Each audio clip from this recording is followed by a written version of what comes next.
കേരളത്തിലെ എറണാകുളം ജില്ലയിലെ വല്ലാർപാടം ദ്വീപിലുള്ള ഒരു ക്രിസ്ത്യൻ ദേവാലയവും തീർത്ഥാടന കേന്ദ്രവുമാണ് വല്ലാർപാടം പള്ളി അഥവാ വല്ലാർപാടം ബസിലിക്ക. ഏകദേശം 1 കോടിയോളം വിശ്വാസികൾ എല്ലാ വർഷവും ഈ ബസിലിക്കയിൽ സന്ദർശനം നടത്തുന്നു. ഏറ്റവും വലിയ 9 മരിയൻ തീർത്ഥാടന കേന്ദ്രങ്ങളിൽ ഒന്നുകൂടിയാണിത്. 1524 പോർച്ചുഗീസുകാരാണ് ഈ ദേവാലയം നിർമ്മിച്ചത്. 2004 സെപ്റ്റംബർ 12 മുതൽ ഈ ദേവാലയത്തെ കേന്ദ്ര സർക്കാർ ഇന്ത്യയുടെ ദേശീയ തീർത്ഥാടന കേന്ദ്രമായി പ്രഖ്യാപിച്ചു.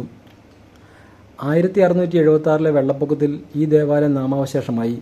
എന്നാൽ മാതാവിൻ്റെ ചിത്രം അന്നത്തെ കൊച്ചിരാജാവിൻ്റെ മന്ത്രിയായിരുന്ന രാമൻ വലിയച്ഛന് ലഭിച്ചു. വല്ലാർപാടത്തുകാരുടെ അഭ്യർത്ഥന പ്രകാരം പള്ളി സ്ഥാപിക്കാനുള്ള സ്ഥലവും സാമ്പത്തിക സഹായവും രാമൻ വലിയച്ഛൻ വിശ്വാസികൾക്ക് നൽകി. രാമൻ വലിയച്ഛൻ വിശ്വാസികൾക്ക് മാതാവിൻ്റെ ചിത്രം തിരിച്ചു നൽകിയ സ്ഥലത്ത് ഒരു കൊടിമരം സ്ഥാപിക്കുകയുണ്ടായി. നാട്ടുകാർ പുതിയ ദേവാലയം സ്ഥാപിച്ച് മാതാവിൻ്റെ ചിത്രം അവിടെ സ്ഥാപിച്ചു. എറണാകുളം നഗരത്തിൽ നിന്നും 4 കിലോമീറ്റർ പടിഞ്ഞാറായാണ് ദേവാലയം സ്ഥിതി ചെയ്യുന്നത്.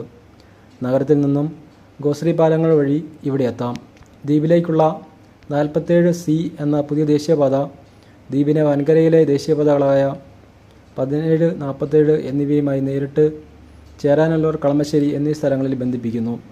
ഇവിടെ എത്തുന്ന സന്ദർശകർക്ക് ഈ ദേവാലയത്തിൻ്റെ ഇരുവശമുള്ള മരിയൻ ഗോപുരങ്ങളുടെ മുകളിലെത്തി ചുറ്റുമുള്ള സിറ്റിയുടെയും കടലിൻ്റെയും കായലിൻ്റെയും ദൃശ്യഭംഗി ആസ്വദിക്കാനുള്ള സൗകര്യമുണ്ട്. അതിനായി വെറും 10 രൂപയുടെ ടിക്കറ്റ് എടുത്തിട്ടുണ്ടെങ്കിൽ ലിഫ്റ്റ് വഴി ഏറ്റവും മുകളിൽ എത്തിച്ചേരാനാവും. അവിടെ നിന്ന് കാണാൻ സാധിക്കുന്ന സൂര്യാസ്തമയം വല്ലാത്തൊരു ഭംഗിയുള്ള കാഴ്ച തന്നെയാണ്. ഇതിനായി നിരവധി സന്ദർശകർ ഇവിടെ സന്ദർശിക്കാറുണ്ട്. അതിനോട് ചേർന്നുള്ള മ്യൂസിയത്തിൽ നിന്ന് ഈ പള്ളിയുമായി ബന്ധപ്പെട്ട അനവധി ചരിത്ര സൂക്ഷിപ്പുകൾ നമ്മൾക്ക് കാണാനാവും.